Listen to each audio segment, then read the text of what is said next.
No Saber Direito desta semana, o professor Erival Oliveira traz um curso sobre atualidades do direito constitucional e dos direitos humanos. Integram os temas das aulas a incorporação e natureza dos tratados internacionais, o incidente de deslocamento de competência e os remédios constitucionais. A aula 1 está no ar.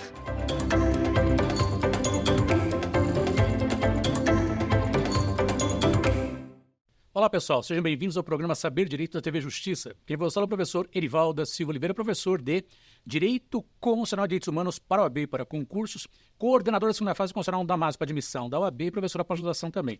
Estamos juntos? Sejam bem-vindos. Nosso programa de hoje tem vários temas importantes para tratar para vocês, que são bacharéis de direito, operadores de direito, que são colegas, advogados, promotores, juízes de cartório, etc. Tal. Várias informações para você aumentar seu conhecimento jurídico. E o primeiro dos temas, importante para direito constitucional, para direito internacional, para direitos humanos, é a incorporação dos tratados de direitos humanos. Veja que interessante, a incorporação dos tratados na nossa Constituição tem 2 artigos que vale a pena você querendo olhar. E eu sempre falo para os alunos, não tenha vergonha de anotar as coisas.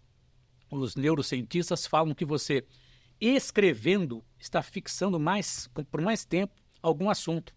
E como diriam lá os antigos de Roma, de Atenas, da Grécia, tenha paciência para assimilar o conhecimento. Então leia 1 vez, 2, 3, escreva, e a letra cursiva aumenta a assimilação do conhecimento. Bom, sem mais delongas, vamos ao que interessa. Incorporação dos tratados de direitos humanos. Esse tema, você na nossa Constituição vai olhar, querendo, o artigo 84, inciso 8º da nossa Constituição, e também o artigo 49, inciso 1º. Então, com a devida vênia, vou pegar aqui um vademécum. Aliás, você não pode ter vergonha de consultar material físico, viu? Hoje em dia o pessoal é tudo acelerado, né? Computador, notebook, tablet, não sei o quê. Pega um vademécum físico, eu vou fazer aqui junto com vocês, vou até o artigo 84, lá no inciso 8º, e diz assim, ó, compete privativamente ao presidente da República, cabe a ele, presidente, vou no inciso 8º, celebrar tratados, convenções e atos internacionais sujeitos a referendo do Congresso Nacional. Então perceba, a iniciativa de quem que é? Do presidente. Cabe a ele celebrar um tratado. Então, em uma questão de concurso público, ou você como professor orientando os seus alunos. Meus caros, a incorporação de um tratado começa com um ato de quem? Do presidente da República. Ele que vai celebrar um tratado. E eu falei para você ler também o artigo 49, inciso 1º. Então, vamos lá. Com toda a calma do mundo. 49, cheguei aqui, ó. É da competência exclusiva, é do Congresso, dele. Exclusiva do Congresso Nacional. Daí o inciso 1º diz o quê? Resolver definitivamente sobre tratados, acordos ou atos internacionais que acarretem encargos ou compromissos gravosos ao patrimônio nacional. Eita! Compromissos gravosos ao patrimônio nacional. Será que um tratado, inclusive de humanos, pode causar algo gravoso ao nosso país? É óbvio que sim, guerreiro. Pensa comigo. O Brasil celebrou um tratado de direitos humanos e ele não cumpriu, não respeitou um direito ali previsto. Ele pode sofrer sanções no plano internacional. Vem aqui, trocar câmera 1 aqui comigo. Ó. Filho, pensa comigo. O nosso país faz parte de 2 sistemas de proteção. O sistema global e o sistema regional americano. Nesses 2 sistemas, o Brasil aderiu a vários tratados. E se ele não respeitar os direitos ali previstos, ele pode sofrer sanções no plano internacional. Pensa comigo. Uma resolução da ONU, uma resolução da OEA, aplicando uma sanção, uma advertência, um embargo político, um embargo econômico. Nossa, sanções no plano internacional? Embargo econômico. Não cumpre do Brasil porque o Brasil mantém trabalho escravo. Olha que vergonha. Interfere economicamente? É óbvio que sim. Você captou a mensagem? Um tratado, inclusive direitos humanos, pode acarretar algo gravoso ao nosso patrimônio nacional. Estamos juntos? Se você puder, vem aqui comigo, ó. Vai no Google, escreva assim, ó. TV Justiça. Para a TV Justiça tem programas Prova Final, Saber Direito, vários programas de temas afetos ao que nós estamos tratando com vocês aqui. E importante, você pode encontrar de graça na internet a CF comentada pelo STF. Eita, câmera 2. Filho, você falou o quê? CF comentada pelo STF? Isso, filho. A Constituição Federal comentada pelo Supremo Tribunal Federal de graça na internet. Ah, a pessoa queria comprar um físico. Parou, guerreiro, guerreira. Tem de graça na internet, filho. Olha que bacana. Para aumentar o conhecimento e ajudar as pessoas a terem uma vida melhor. Você vai entrar na internet, pode usar o Google ou qualquer outro site de busca, né? CF comentada pelo STF. E você vai fazer um download. Vai entrar lá no endereço eletrônico, né? www.stf/publicações, não sei o que, CF comentada, clica ali e vai olhar o que o STF já decidiu com relação, pensa comigo, ao artigo 49, inciso 1º, ao artigo 84, inciso 8º. Isso te ajuda? Sim. Todo dia eu mexo com processo. Todo dia. E processo que envolve, às vezes, bilhões. Processo do Fundeb, não sei o quê, 94 bilhões. Está na fase de cumprimento de sentença. E eu falo para os estagiários, para os assessores, para o secretário, ó, pessoal, vamos olhar se o Supremo já tem uma decisão recente ou se modificou o entendimento. Modificou o entendimento? Isso!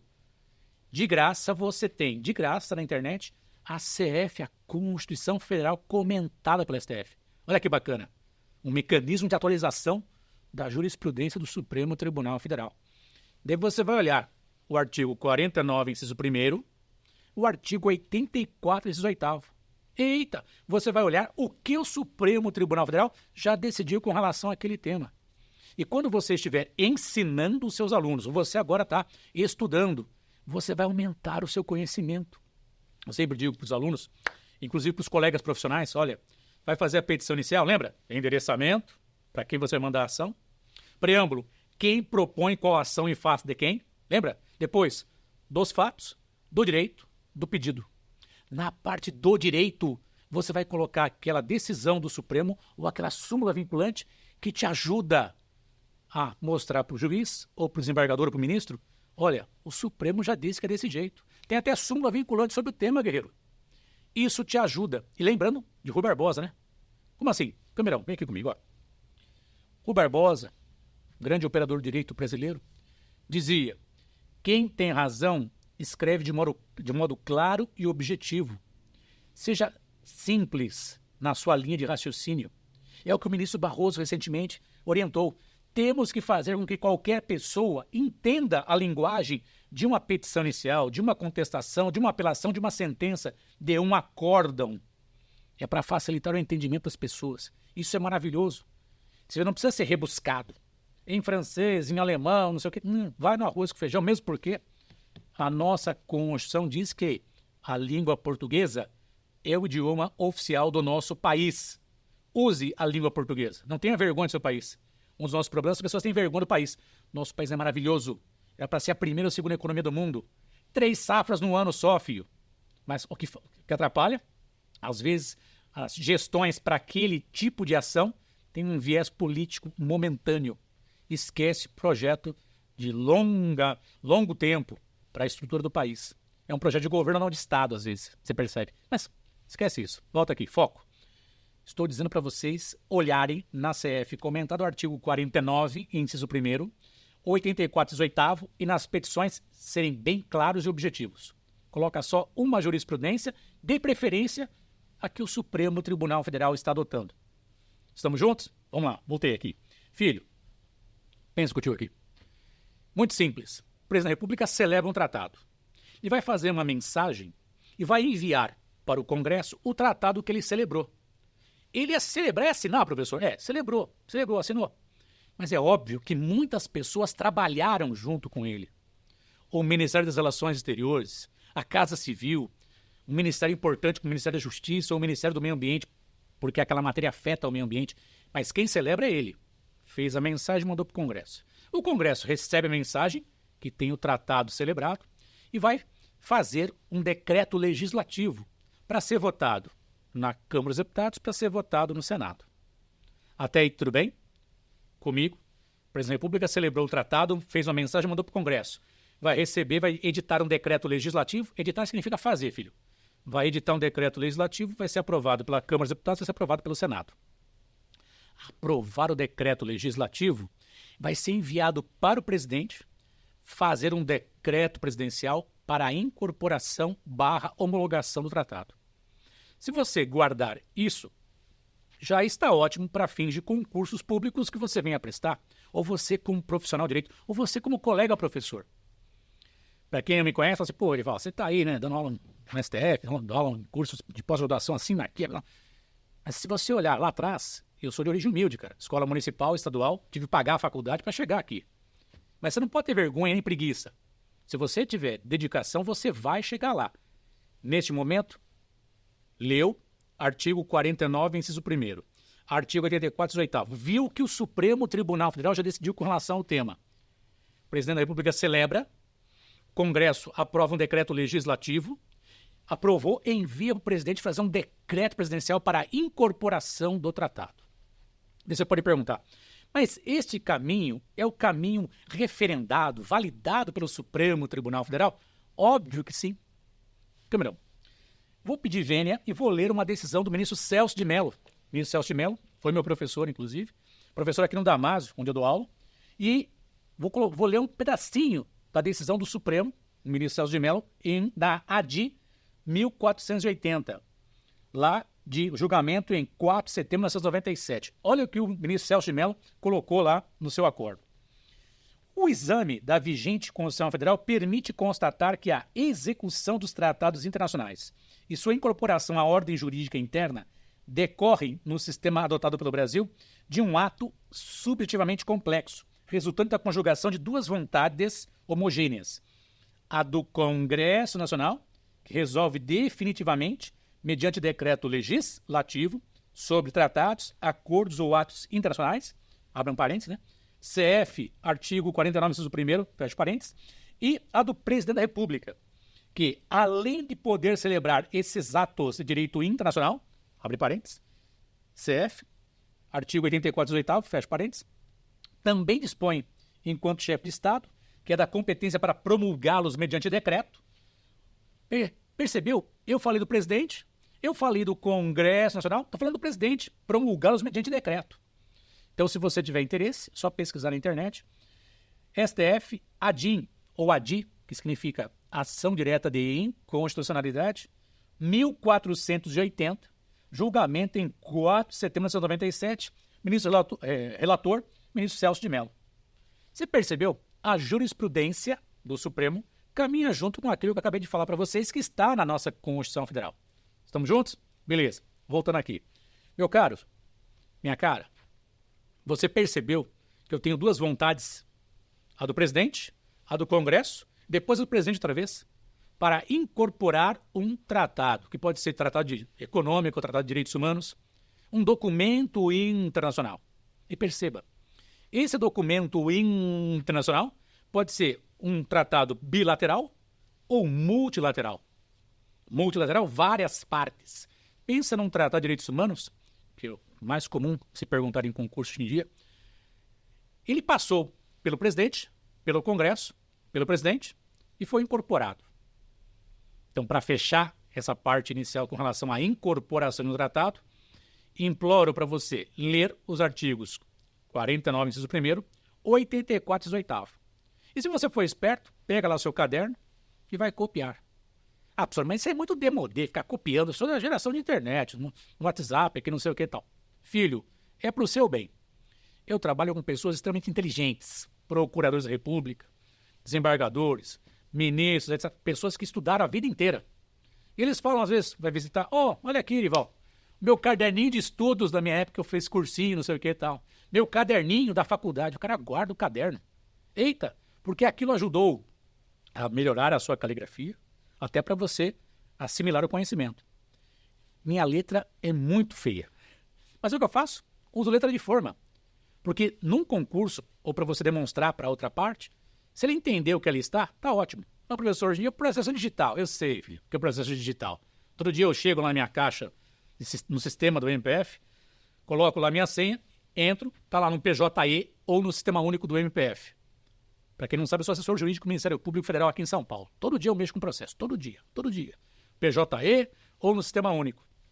E eu vejo lá petições que foram escaneadas ou petições que foram digitalizadas, né? Escaneadas, digitalizadas ou que ele escreveu mesmo no sistema. E o que a gente percebe? Que o bom advogado escreve de modo claro, objetivo. Se a petição é muito longa, ele faz um breve resumo antes do pedido, para depois entrar no pedido. Estamos juntos? Então, escrever para você fixar o tema. Deu certo? Então, professor, já entendi. Eu vou copiar o artigo 49, inciso 1º, no caderninho, o artigo 84, inciso 8º, vou olhar o que o Supremo já decidiu na CF, comentário para o STF, tem de graça na internet, isso é muito bom, muito bacana, universalização do conhecimento das pessoas no campo do direito. Aliás, você é do direito, né, filho? Eu sempre falo para os alunos, assista a TV Justiça, está sem fazer nada, vai lá assistir plenárias, veja grandes julgamentos do STF, porque é um resumo, às vezes em 28, 30 minutos, de uma decisão que demandou meses, anos. Está tudo resumido para vocês, pô. Então, desacelera um pouco. Eu sei que a geração de vocês gosta de tudo para ontem, né? Você tem que aprender com as derrotas. Todo dia você vai mexer com coisas boas e coisas ruins. Coisa boa, tô gravando para TV Justiça, que bacana, né? Poucos conseguem ter essa possibilidade, não sei o quê. Coisa ruim, vou ter que mexer com os processos de pornografia infantil. Crianças sendo violentadas, estraga o meu dia, amassa o meu coração, mas eu tenho que fazer, não vai ter outra pessoa, eu vou ter que fazer. Estagiários, vocês não vão olhar isso? Secretário e o assessor jurídico, junto comigo aqui, vão fazer a manifestação para despachar com o procurador para ver se está tudo certo. A busca, a apreensão, a apelação, a condenação e assim por diante. Coisas boas, que então enche o coração de alegria, e coisas ruins. Se você der muita ênfase a coisa ruim, não vai adiantar. Vai ter problemas graves de saúde, doenças do coração, depressão e assim por diante. E depressão é uma doença grave, que afeta um monte de gente, que quer ter sucesso imediato e às vezes não é isso que vai conseguir. Demanda anos pastando para ter um lugar ao sol. Beleza? Tudo bem então? Troquei de tela. Vem aqui comigo, câmera 1, por favor. Ó. Na sequência, nós vamos olhar agora a natureza dos tratados, especialmente dos tratados de direitos humanos. Qual é a natureza dos tratados de direitos humanos? Estamos juntos? São duas naturezas possíveis. Ou de norma supralegal, ou de emenda constitucional. Vou repetir, natureza ou status, para alguns, né, dos tratados de direitos humanos no nosso país. Como é que é? Ou de norma supralegal ou de emenda constitucional. Isso caminha junto com o processo de incorporação do tratado. Tudo bem? Anotou aí? Vem aqui, voltei aqui. Ó, filho. Um tratado de direitos humanos pode ter duas naturezas possíveis hoje, de acordo com o Supremo Tribunal Federal. Ou é norma supralegal, ou tem natureza de emenda constitucional. Até aí fomos? Beleza. Professor, você falou norma supralegal? Isso, serve tudo junto. Norma supralegal. Tudo junto. Quem gostava muito dessa natureza era o saudoso professor Luiz Flávio Gomes. Tive o prazer de trabalhar muitos anos com ele. Ele falava, Erival, norma supralegal, temos que se expandir esse conhecimento, não sei o quê, o Supremo vai entender que é desse modo. Professor, estamos juntos. Ele falava, avante, avante, avante, né? E eu brincava, né? Cuidado com a pata do elefante e tal. Brincadeira saudável de uma pessoa que foi para o céu muito cedo, que ajudou milhares a terem uma vida melhor, a passarem em concursos públicos. Cara empreendedor, coração valente, que fez uma parceria lá atrás com a TV Justiça. Ele perguntou pra gente, professor de cursinho, né? Na época do LFG, quem pode aí gravar aulas pra TV Justiça? Ó, não vai ganhar nada, mas para ajudar as pessoas a terem conhecimento. Professor, me habilito. Vai no Google para lá. Erival Oliveira, TV Justiça, prova final.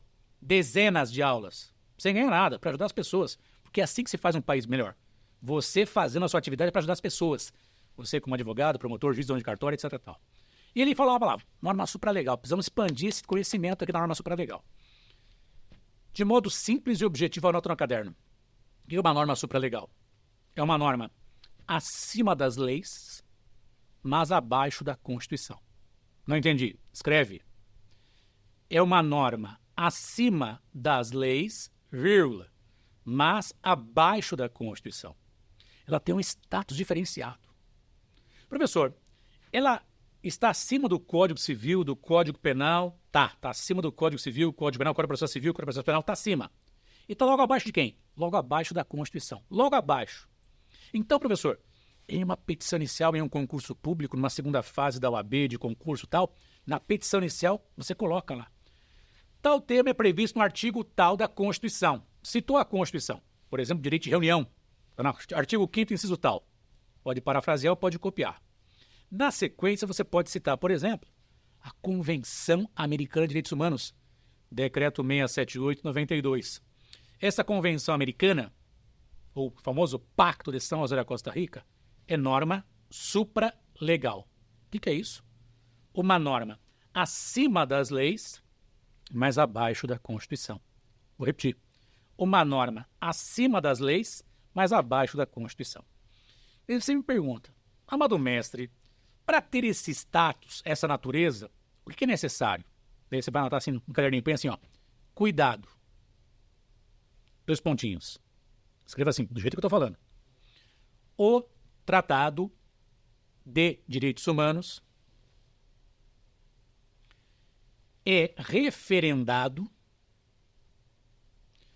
como se fosse uma lei ordinária.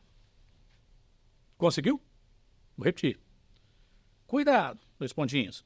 O Tratado de Direitos Humanos é referendado como se fosse uma lei ordinária. Escreveu? Grifa lei ordinária. Lei ordinária você vai colocar entre parênteses. É uma lei comum, filho. Lei ordinária é uma lei comum. Tranquilo? Lei ordinária é uma lei comum. Beleza? Tá. E o que significa isso? Que lei ordinária é uma lei comum. Entenda. Esta lei ordinária, lei comum, ela é aprovada por maioria simples ou relativa. Não entendi. Filho, se o Tratado de Direitos Humanos foi referendado como se fosse uma lei ordinária, ele foi votado pelo Congresso como se fosse uma lei comum. Ah, é? Como se fosse uma lei comum? É. Vou pedir vênia aqui, vou lá no artigo 47 da nossa Constituição. Artigo 47 diz assim, vou ler para vocês, ó. Salvo disposição constitucional em contrário, as deliberações de cada casa e de suas comissões serão tomadas por maioria dos votos, presente a maioria absoluta de seus membros. Eita, professor. Filho, tá com dúvida? Pausa a aula, pega um vademecum ou vai na Constituição, põe lá CF Planalto no Google e dá uma olhada no texto da Constituição. Professor, peguei a sua dica, hein? Eu vou olhar na CF, comentada pelo STF, o que o Supremo já decidiu em relação ao artigo 47. Isso, tá ficando ligeiro. Senti firmeza em você, hein? Resuma para mim. É bem simples, filho. A maioria simples depende da presença, no mínimo, da maioria absoluta. Como é que é? A maioria simples depende da presença, no mínimo, da maioria absoluta. De modo que, pensa comigo, larga a caneta. Se eu tenho 100 parlamentares, para começar a votação de uma lei ordinária, de 100 presentes no mínimo do plenário, 51. Porque 51 é a maioria absoluta. Aliás, uma dica para vocês, anota aí, por favor. Ops, observação. Maioria absoluta, escreve aí. O que é a maioria absoluta? É o primeiro número inteiro depois da metade do total. Não entendi isso. Vou repetir. Maioria absoluta é o primeiro número inteiro depois da metade do total. Estamos juntos? Amado mestre, eu vou falar metade mais um. Errou. Não é metade mais um, 01. Eu falei que é o primeiro número inteiro depois da metade do total, cara. Por que não é metade mais um, professor? Pensa no Supremo, guerreiro. Lá tem 11 ministros. Vai, fala. Quanto é metade de 11? 5,5. Mais um quanto é? 6,5. Tem metade de uma pessoa? Já errou. E eles fazem isso nas provas orais para derrubar você. Ah, mas tem gente que fala errado. Problema dos outros. Os outros pulam do prédio, você vai pular também? Sério? Tonto.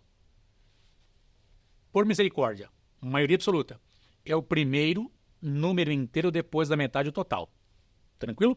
Ou de outro modo, que também serve para fim de concurso, é a maioria do total. Estamos juntos? O que eu estava falando? Que a maioria simples depende da presença no mínimo da maioria absoluta. Não é isso? Eu tenho 100 para ter o quórum de instalação válido de 100, 51. Se eu tenho 51, a maioria simples, nesse caso, vai ser de quanto? Estão presentes 51. Vai ser 26. Porque você pega 51 e divide por 2, dá 25,5. Qual é o número próximo número inteiro? Próximo número inteiro de 25,5. 26, guerreiro. Você entendeu? A maioria simples depende da presença no mínimo da maioria absoluta. Vou fechar o parênteses. Vem aqui comigo. E afirmei para vocês, ó. Norma supralegal é um tratado de direitos humanos que foi referendado pela maioria dos presentes. Tranquilo? Lei ordinária é aprovada por maioria simples ou relativa. Maioria simples ou relativa, maioria dos presentes. Para começar a votação, do total tem que ter a maioria absoluta, para ter um quórum mínimo. Pode ser para mais? Sim. Eu tenho 100, total. Estão presentes os 100. Quanto vai ser a maioria simples? Vai ser 51. É o único caso que a maioria simples é igual à maioria absoluta. Se todo mundo estiver presente. Todos estiverem presentes. Tudo bem? Bom, professor, vamos lá, vai. Vamos recapitular que você foi, já me perdi. Parou? No seu caderninho disse assim, ó. Hoje em dia, os tratados de direitos humanos têm duas naturezas possíveis. De norma supralegal ou de emenda constitucional. Eu comecei com norma supralegal. E eu coloquei no seu caderno, checa aí. E que a norma supralegal é uma norma acima das leis, mas abaixo da Constituição. Deu certo? Professor, os tratados de direitos humanos normalmente são normas supralegais? Sim. Eles foram referendados como se fossem leis ordinárias. Entenda, aprovados por maioria simples ou relativa. Maioria simples ou relativa na Constituição, olhar o artigo 47 que eu li para vocês. E resumir. A maioria simples depende da presença no mínimo da maioria absoluta. É esta linha de raciocínio que o examinador quer no concurso da magistratura, do MP, delegado, promotor, juiz, dono de cartório e assim por diante, guerreiro. Nas suas provas da faculdade. Eu sei que tem muitos que assistem que são professores universitários, né? Que às vezes depois mandam mensagem, ô professor, que aula legal que você deu lá, não sei o que e tal. Bacana, seu sucesso é o nosso, segue o jogo. Vocês, professores, o seu papel, facilitar o conhecimento. Então, aquilo que eu acabei de ler, expliquei, fui e voltei, de modo bem simples e objetivo. Anota, põe assim no caderninho de vocês. Dica. A grande maioria dos tratados de direitos humanos no Brasil tem natureza de norma supralegal. É uma norma acima das leis, mas abaixo da Constituição. Até aí foi? Tranquilo? Anotou isso? Hoje em dia, grande maioria, gigantesca maioria dos tratados de direitos humanos do Brasil são normas supralegais.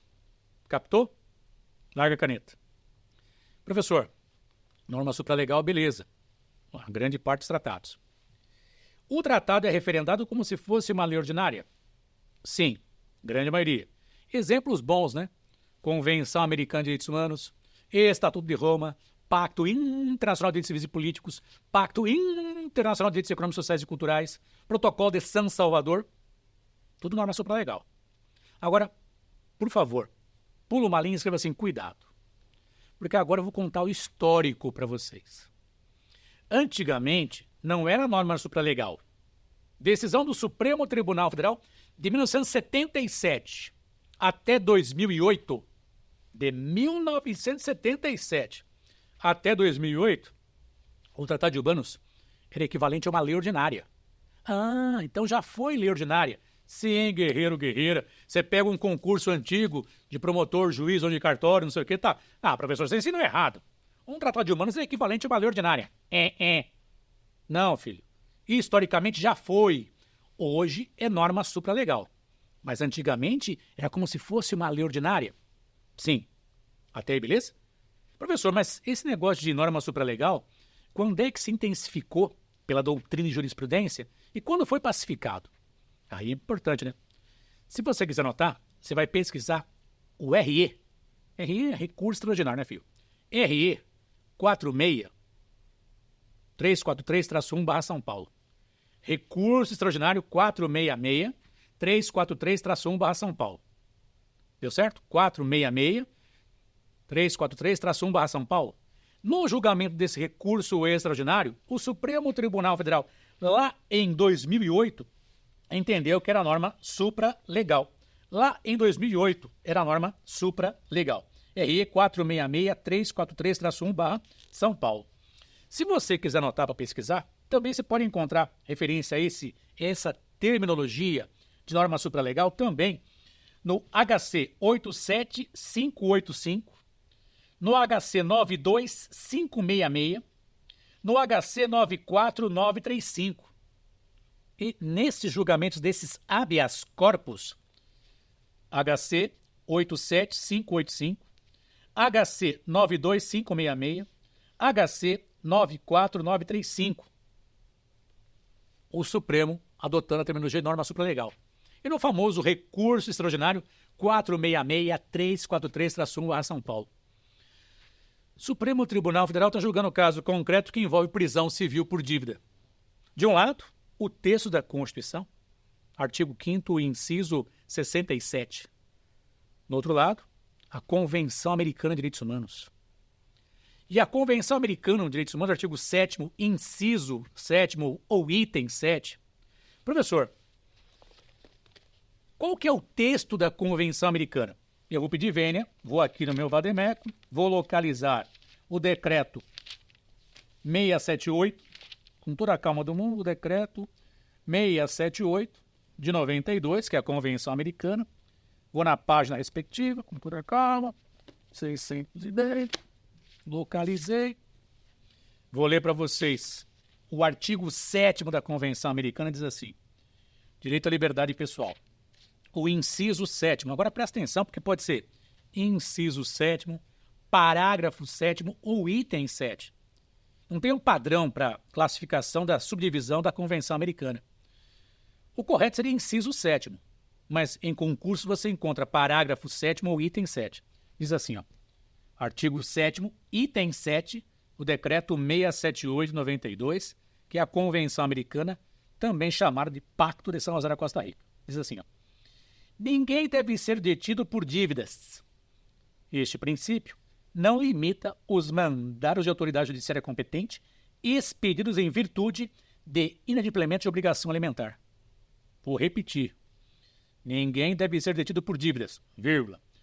Este princípio não limita os mandados de autoridade judiciária competente expedidos em virtude de inadimplemento de obrigação alimentar. Vírgula, tem um ponto aqui na verdade, né? Ninguém deve ser detido por dívidas, ponto. Tem que ser óculos, né? De óculos, né, professor? É. Este princípio não limita os mandados de autoridade judiciária competente expedidos em virtude de inadimplemento de obrigação alimentar. De modo bem simples, prisão civil por dívida somente para devedor de alimentos, filho. Amado mestre, o texto da Constituição, pega a Constituição sem preguiça, vá no artigo 5º, inciso 67. Artigo 5º, 67. LXV, dois pauzinhos. LXV 67. LXV, dois pauzinhos. Diz assim: não haverá prisão civil por dívida, vírgula, salvo do responsável pelo inadimplemento voluntário e inexcusável de obrigação alimentícia e a do depositário infiel. Eita! No texto da Constituição está previsto e não foi alterado. Prisão civil por dívida pode ser para alimentos e depositário infiel. Texto da Constituição. A Convenção Americana está abaixo da Constituição.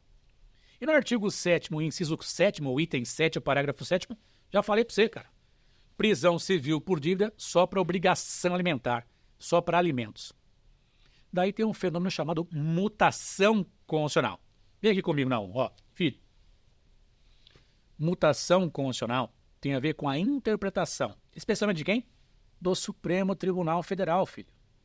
O STF diz, neste caso concreto, entre o texto da Constituição e a Convenção Americana, vai prevalecer a Convenção Americana de Direitos Humanos. Prisão civil por dívida somente para devedor de alimentos. E perceba, várias decisões no mesmo sentido vão surgir entre nós. A súmula vinculante número 25. Eita! Você pode pausar a aula e pode localizar a súmula vinculante número 25 do Supremo Tribunal Federal. Eu, para facilitar a sua vida, nessas minhas quase 30 anos de estrada, o professor serve para facilitar a vida do aluno. Então eu vou ler para você a súmula vinculante número 25. É ilícita a prisão civil de depositário infiel, qualquer que seja a modalidade do depósito. Eita, repete. Súmula vinculante número 25. É ilícita a prisão civil de depositário infiel, qualquer que seja a modalidade do depósito. Vamos pro geral. Filho, vem aqui comigo, ó. Você está me dizendo, guerreiro, que o Supremo Tribunal Federal disse para nós o quê? Que num caso concreto, entre o texto da Constituição e a Convenção Americana, prevaleceu a Convenção Americana, é isso mesmo? Sim. Mas o texto da Constituição permanece sem alteração, professor. Isso, acabei de falar, é a mutação constitucional. O texto da Constituição permanece sem alteração. O que houve é mudança da interpretação. O pessoal fala de hermenêutica, a hermenêutica constitucional. A interpretação da Constituição. Estamos juntos? Então, prisão civil por dívida apenas, somente para devedor de alimentos. Em 1, 2, 3, 4, 5 casos concretos, mais casos concretos, HCs, REs, o que o Supremo faz? Edita a súmula vinculante número 25. Estamos juntos? Eita, professor, você caminhou bastante, hein? Volta um pouquinho. Larga a caneta. Filho, norma supralegal é uma norma acima das leis, mas abaixo da Constituição. Ponto. O Tratado de Direitos Humanos é referendado como se fosse uma lei ordinária, ou seja, aprovado por maioria simples ou relativa. Estamos juntos?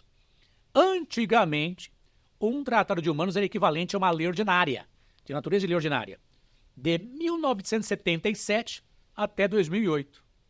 2008 para diante é essa terminologia que eu falei para vocês, tanto adorada à época pelo professor Luiz Flávio Gomes. Estamos juntos? Norma supralegal.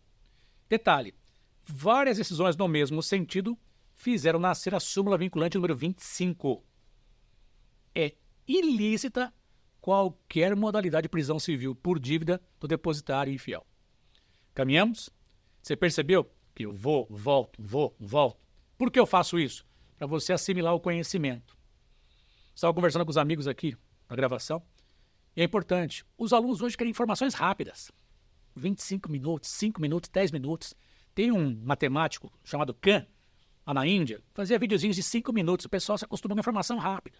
Então, muitas vezes as pessoas fazem edições e fazem cortes de um conceito. Então, vai ter fatalmente alguém que vai fazer um corte de um conceito de mutação constitucional, de norma supralegal, porque ele quer informação rápida. Eu sempre falo para vocês, você que vai trabalhar no campo direito tem que ter uma paciência incomensurável, gigantesca. Não é porque você despachou, fez a petição inicial que na contestação ninguém vai contestar, nada, você vai ganhar de imediato. Não, filho. O processo vai ser longo, vai ter sentença, aliás, da liminar vai ter agravo, da sentença vai ter apelação, vai ter que subir especial extraordinário. Se você que é advogado, não for persistente, não ganha. Lembra? Um ministro supremo hoje em dia, que lá atrás advogou para certo indivíduo, que chegou hoje à presidência, ele recorreu dezenas, milhares de vezes, porque ele acreditava no que estava fazendo. Deu certo? Óbvio que deu. Advogado tem que ser persistente. Mesmo que você vá sofrer derrotas na primeira instância, na segunda até chegar ao STJ, mais superiores, né? STJ, STF, assim por diante. Tem que ser persistente. E nesse caminho, você que é professor, tem que ter paciência com os alunos, que às vezes estão afoitos, querendo um monte de informação. Filho, para, respira fundo, vamos de step by step, devagarzinho, um passinho de cada vez, assimilando o conhecimento, fixando o tema e podendo avançar. Disso que eu falei rapidamente, que às vezes essas pequenas interrupções é para você respirar, voltar para o foco para poder andar. Norma supralegal, ficou claro para vocês? Larga a caneta. Norma supralegal, uma norma acima das leis, abaixo da Constituição. Entenda, os tratados de direitos humanos que foram referendados como se fossem leis ordinárias. Falei para vocês a gigantesca maioria dos tratados de direitos humanos que o nosso país faz parte. Estamos juntos? Beleza. Pule uma linha. E agora vem o quê? A natureza de emenda constitucional. O que, amado mestre? A natureza de emenda constitucional. Quer dizer, um tratado de direitos humanos é como se fosse, é igual a uma emenda constitucional? Sim. E para que ele seja esse tratado de direitos humanos, olha para cá, larga a caneta. Somente tratados de direitos humanos que forem referendados nos termos do parágrafo 3º do artigo 5º da Constituição terão natureza de emenda constitucional. Vou repetir. Só, apenas, tratados de direitos humanos que forem referendados nos termos do parágrafo 3º do artigo 5º da Constituição terão natureza de emenda constitucional. E como já falei para você percebeu na aula, né? Que eu gosto, só na lógica, eu gosto de papel. Vou lá no artigo 5º, parágrafo 3º da Constituição. E vou ler para vocês, larga a caneta. Os tratados e convenções internacionais sobre direitos humanos que forem aprovados em cada casa do Congresso Nacional, em 2 turnos, por 3/5 dos votos dos respectivos membros, serão equivalentes às emendas constitucionais. Amado mestre, esse parágrafo 3º do artigo 5º, você já deu a dica? Eu vou olhar o que o STF já decidiu com relação ao tema. Eu vou olhar na CF comentada pelo STF. Esse parágrafo 3º do artigo 5º. Eu vou dizer para vocês, filhos. No Brasil, hoje, nós temos 3 decretos equivalentes a emendas constitucionais. Subentenda, são tratados de direitos humanos que foram referendados nos termos do parágrafo 3º do artigo 5º. Beleza? Vou pegar o meu vademécum aqui. Seria esta a ordem cronológica de surgimento. Vou lá no meu VAD, decretos, por a calma do mundo, decretos. O 6949 é de 25 de agosto de 2009. Vou repetir. Decreto número 6.949. 6949 de 25 de agosto de 2009. Ele promulga a Convenção Internacional sobre os Direitos das Pessoas com Deficiência e o seu protocolo facultativo, assinados em Nova York em 30 de março de 2007. Deu certo? Larga a caneta. Decreto 6949 protege as pessoas com deficiência, pessoas com necessidades especiais. É o primeiro tratado do sistema global igual como se fosse uma parte da Constituição. Ele é equivalente a uma emenda constitucional. Então você vai prestar um concurso, tá consultando, e tem uma questão que diz respeito a uma pessoa com deficiência, surda, cega, com restrição de mobilidade permanente, de locomoção, não sei o que tal, perdeu uma perna, perdeu um membro. Você tem que olhar esse decreto 6949, sim, é como se fosse uma parte da Constituição, filho. Beleza? 6949 pertence ao sistema global. Quem gerencia a entrada e a saída desse tratado é a ONU. Lembra o que é a ONU? Organização das Nações Unidas, né? Beleza. Decreto 6949. Só esse? Não. O segundo tratado com natureza de emenda é o decreto 9522, de 8 de outubro de 2018. Vou repetir. Decreto número 9522, de 8 de outubro de 2018. Promulga o Tratado de Marrakech para facilitar o acesso a obras publicadas às pessoas cegas com deficiência visual ou com outras dificuldades para ter acesso ao texto impresso, firmado em Marrakech em 27 de junho de 2013. O número dele, novamente, 9522, de 2018. Também pertence ao sistema global. É. Perceba que o primeiro é a Convenção Internacional de Proteção às Pessoas com Deficiência. E esse Tratado de Marrakech, que é o apelido, complementa o anterior. As obras impressas, os livros, devem ser acessíveis às pessoas com deficiência visual. Então, pode ser um livro em braille ou um audiolivro para pessoa cega. Veja que interessante. São 2 tratados equivalentes a emendas constitucionais. Deu certo? Pertencentes ao sistema global de proteção. Tranquilo? Beleza. São só esses 2 decretos? Não. Junto comigo. Resta ainda o decreto 10.932, de 10 de janeiro de 2022. Promulga a Convenção Interamericana contra o Racismo, a Discriminação Racial e Formas Correlatas de Intolerância, firmado pela República Federativa do Brasil, na Guatemala, em 5 de julho de 2013. Repetir o número do tratado, hein? Decreto 10.932, de 10 de janeiro de 2022. Veja que interessante. Esse decreto 10.932, de 2022, é como se fosse uma emenda constitucional? Sim. Porém, é o primeiro tratado do sistema regional americano ou interamericano, filho. Deixa eu entender. Eu tenho 2 decretos do sistema global. Joia. um decreto do Sistema Regional Americano.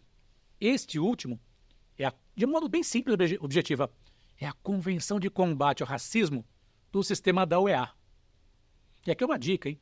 Vem aqui na câmera para mim, por favor. Ó, filho, se você vai prestar concurso, por misericórdia, leia o artigo 5º dessa Convenção Interamericana de Combate ao Racismo. Por quê? É um artigo que prevê as ações afirmativas, cotas ou cotas raciais para a inclusão das pessoas que foram prejudicadas pelo racismo. Eu vou ler para vocês esse artigo 5º. Página 1400. Com toda a calma do mundo. Lembra, para você assimilar o conhecimento, demanda tempo, né? Página 1400. Estou chegando com toda a calma do mundo. Já podia estar separado, né? Foi falha minha. Mas isso acontece, né? 1400. Aliás, não acabei de falar para você ser um pouco mais paciente, já está criticando o professor, guerreiro? Aí fica difícil, né? Daqui a um tempo você vai ser professor, você vai ver que é bom para tosse. Você que fica descendo o sarrafo nos professores, calma que a sua hora vai chegar. Ó, aqui. No caderninho de vocês, eu vou ler o artigo 5º. Larga a caneta. Diz assim, ó. Os Estados partes comprometem-se a adotar políticas especiais e ações afirmativas necessárias para assegurar o gozo ou exercício dos direitos e liberdades fundamentais das pessoas ou grupo de pessoas sujeitos ao racismo, a discriminação racial e formas correlatas de intolerância, com o propósito de promover condições equitativas para a igualdade de oportunidades, inclusão e progresso para essas pessoas ou grupos. Tais medidas ou políticas não serão consideradas discriminatórias ou incompatíveis com o propósito objeto dessa convenção. Não resultarão na manutenção de direitos separados para grupos distintos e não se estenderão além de um período razoável ou após terem alcançado seu objetivo. Vem aqui comigo no geral, filha. As ações afirmativas, cotas raciais ou discriminações positivas são ações realizadas pelo Estado para proteger grupos de pessoas prejudicadas historicamente. Conseguimos? Ações realizadas pelo Estado, e não se esqueça, se estende aos particulares para proteger grupos de pessoas prejudicadas historicamente. Ações temporárias para buscar um equilíbrio social. Alguns anos atrás, eu lancei com o professor Paulo Peixoto um livro chamado Estatuto da Igualdade Racial. E foi feito o lançamento aqui na Liberdade, na sede da MAS, na Rua da Glória ali, com a presença do professor Damásio de Jesus. Sabe o professor Damásio, que criou os cursos preparatórios? Ele estava presente. E nós lançamos 2 livros naquela data. A Convenção Americana de Direitos Humanos comentada e o Estatuto da Igualdade Racial comentado. Ambas obras pela editora Litera. E veja como as pessoas são especiais. Ele já estava há muito tempo aposentado, lá em Bauru, pegou lá o carro, veio até a Liberdade, aqui em São Paulo, pegou um trânsito infernal, chegou aqui, pegou a fila para comprar o livro. Falei, professor, os livros do senhor estão aqui. Não. Eu tenho que homenagear os meus professores. Vocês hoje estão expandindo o conhecimento. Falei, pô, professor, que deferência, né? Pegou lá, coletou as nossas assinaturas, né? Nossos autógrafos nas obras e privilegiou o nosso trabalho com a sua presença. Agora está no céu, não vai acontecer mais um negócio desse, né? Está no céu, partiu já. Mas veja que importante, lá nós já tínhamos comentado as ações afirmativas. Esse livro que eu lancei comentava o Estatuto da Igualdade Racial. Se você olhar, o Estatuto da Igualdade Racial é uma lei federal. Então, em uma lei federal, você tinha as leis, você tinha a previsão das ações afirmativas? Sim, você tinha lá as ações afirmativas. O tempo passa, isto é equivalente a uma emenda constitucional. Isto é equivalente a uma emenda constitucional. E veja que interessante, por mais que você, hoje em dia, combata o racismo, ele existe, filho. Aquilo que era previsto em uma lei ordinária, esse Estatuto da Igualdade Racial, agora está no texto da Constituição Combate ao Racismo. E nas ações afirmativas, a pessoa, ela se autodeclara negra ou parda. Então, marronzinho como o tio aqui, pardo. Se você comparar com uma pessoa branca. Mas tem pessoa mais escura que eu, negra ou preta. Não pode ter vergonha da cor, cara. Pardo, preto, negro, não pode ter vergonha de cor. Você fez o país avançar. Aliás, o Supremo Tribunal Federal por unanimidade, declarou que as ações afirmativas são constitucionais. A pessoa vai prestar um concurso, vai prestar um vestibular para a universidade, ele se autodeclara negro ou pardo. E tem gente querendo fraudar isso? Isso tem, cara. Ser humano, filho. Ser humano quer levar uma vantagem. Mas veja que interessante. O Supremo Tribunal Federal, lá atrás, já tinha reconhecido as ações afirmativas como constitucionais, julgando o Estatuto da Igualdade Racial. O tempo passa, vem o Decreto 10.932 de 2022, equivalente a uma emenda constitucional. Então, hoje, as ações afirmativas estão no texto constitucional. Mas veja que interessante. Previsão em uma lei, o Supremo vem julgando casos concretos, confirma que a lei é constitucional, o tempo passa, o Brasil adere a um tratado equivalente a uma emenda constitucional. Veja que interessante. As ações afirmativas são ações temporárias para buscar um equilíbrio social. Eu paro com as ações afirmativas, filho. Se você olhar outros países, os Estados Unidos, durante muitos anos, eles implementaram as ações afirmativas. E conseguiram um equilíbrio social? Sim. A Suprema Corte norte-americana recentemente disse, não precisa mais das ações afirmativas. Não precisa? Não. Porque alcançou um equilíbrio social. Será que lá alcançou? Pensa. O Obama era negro. Foi presidente norte-americano. Me diga, quantos presidentes brasileiros foram negros? Tem ministros na Suprema Corte negros? Quantos tem hoje na Suprema Corte negros? Pardo se autodeclarou recentemente o professor Flávio Dino, ministro Flávio Dino. Você percebeu? Historicamente, são batalhas que as pessoas começam com ações judiciais, reverbera, é feita uma lei, depois muita luta, agora um tratado equivalente a uma emenda constitucional para combater o racismo. Você percebeu? Amado Mestre, você avançou, resume para mim. Parou. Camerão, vem aqui comigo. Filho, de modo resumido, hoje, com natureza de emenda constitucional, nós temos 3 decretos. E você pode pesquisar se você quiser. Decreto 6949 de 2009, 9522 de 2018, 10.932 de 2022, 10.932 de 2022. São 3 decretos equivalentes a emendas constitucionais. Estamos juntos? Tranquilo? Vamos, geral, vem aqui comigo. Vocês concordam que eu tenho 3 decretos como se fossem partes da Constituição? E agora tem uma informação importante. Pula uma linha no seu caderninho. Escreva assim, por favor. Bloco de constitucionalidade. Bloco de constitucionalidade. O que significa isso? É a somatória de documentos feitos em momentos distintos, diferentes, com natureza de emenda constitucional. Como é que é? Vou repetir. Documentos feitos em momentos diferentes, com natureza de emenda constitucional. Constituição Federal de 88, Decreto 6949 de 2009, Decreto 9522 de 2018, Decreto 10.932 de 2022. Esses decretos, junto com a nossa Constituição, formam o nosso bloco de constitucionalidade. Questões? Percebeu? Isso dá um recorte. Se a pessoa pode fazer um recorte. O que é bloco de constitucionalidade? É a somatória de normas feitas em momentos distintos, equivalentes a emendas constitucionais. Estamos juntos? Quais são? Constituição Federal, somado ao Decreto 6949 de 2009, 9522 de 2018, 10.932 de 2022. Conseguiu? Esses decretos equivalentes a emendas constitucionais, normas posteriores a eles, admitem o controle de constitucionalidade. E normas infraconstitucionais em relação a eles, ou em relação ao próprio texto da Constituição. As normas, as leis feitas antes deles ou da Constituição, podem ser recepcionadas ou não recepcionadas. Recepcionadas, continuam em vigor se não tem nenhum tipo de intercorrência de problema, e não recepcionadas, autorizam pessoas especiais do artigo 103 da Constituição a ingressarem com uma arguição de descumprimento do preceito fundamental no Supremo Tribunal Federal. Tranquilo?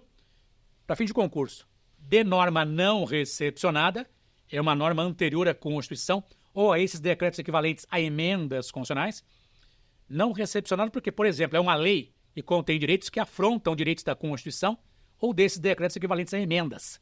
Autorizam uma ação chamada de ADPF, Arguição de Descumprimento de Preceito Fundamental. Nossa, professor, quantas informações, hein? Alguém falou para vocês que ia ser fácil? Se fosse fácil, seria fila, guerreiro. Então pense comigo. Falei da incorporação dos tratados para você olhar artigo 49, inciso 1º, artigo 84, inciso 8º. Avancei, falei da incorporação, falei da natureza, norma supralegal ou de emenda constitucional. Você vai ler o parágrafo 3º do artigo 5º. Falei das normas e espero que você assista o encontro mais de uma vez. Já está na hora do quiz, já? Então, espero que você tenha aproveitado, assista aula mais uma vez e vamos para o quiz. Ou simplesmente responder perguntas típicas de concurso para te ajudar nessa caminhada. Volto já. Muito bem, questão número 1. Considere a seguinte informação jurisprudencial. Súmula vinculante número 25 do Supremo Tribunal Federal.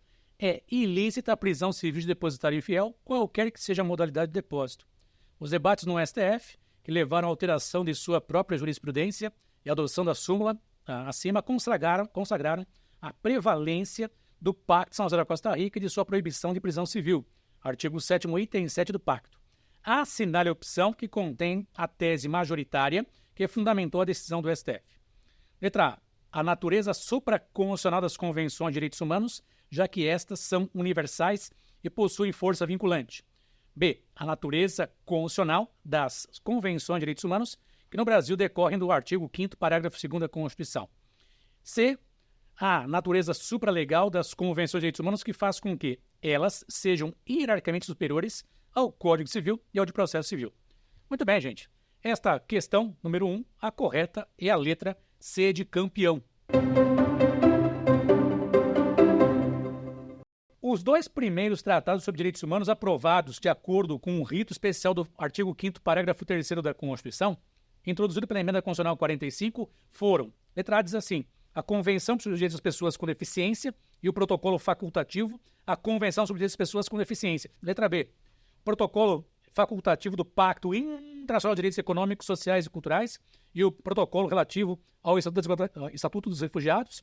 Letra C, a Convenção Interamericana para proteger e prevenir a tortura e o Protocolo Facultativo à Convenção Internacional para a eliminação de todas as formas de discriminação contra a mulher. E a letra D, Protocolo Facultativo ao Pacto Internacional de Direitos Civis e Políticos e o segundo Protocolo Facultativo ao Pacto Internacional de Direitos Econômicos, Direitos Civis e Políticos.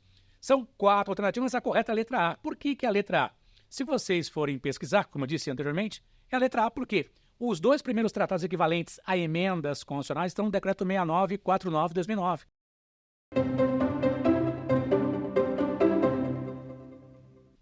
Muito bem. Questão número 3 diz assim. Considerando a doutrina pátria do direito constitucional, pode-se afirmar sobre o denominado bloco de constitucionalidade brasileiro. O que seria isso, né? Letra A. Não é admitido no direito brasileiro em razão de já adotarmos uma Constituição rígida, que é o único parâmetro de controle de constitucionalidade do nosso sistema. Letra B. A Convenção sobre os Direitos das Pessoas com Deficiência, aprovada pelo Decreto Legislativo 186 de 2008, passou a integrar o nosso bloco de constitucionalidade. Letra C. É constituído pela junção dos direitos e garantias fundamentais, bem como pelas cláusulas pétreas e por todos os tratados internacionais de que o Brasil faça parte. E letra D. É representado pelo núcleo duro da Constituição Federal Brasileira, também conhecido como cláusulas pétreas, para as quais não se admite alteração por meio de emendas constitucionais. Então, meus caros, letra A, letra B, letra C. Qual seria a correta? É a letra B. B de bola, né? Muito bem, então encerramos mais esse nosso encontro. Até a próxima. Quer dar alguma sugestão de tema para os cursos do Saber Direito? Então mande um e-mail para a gente, saberdireito@stf.jus.br. Você também pode estudar pela internet. Acesse o nosso site radioetvjustiça.jus.br ou pode rever as aulas no canal do YouTube, @Rádio e TV Justiça.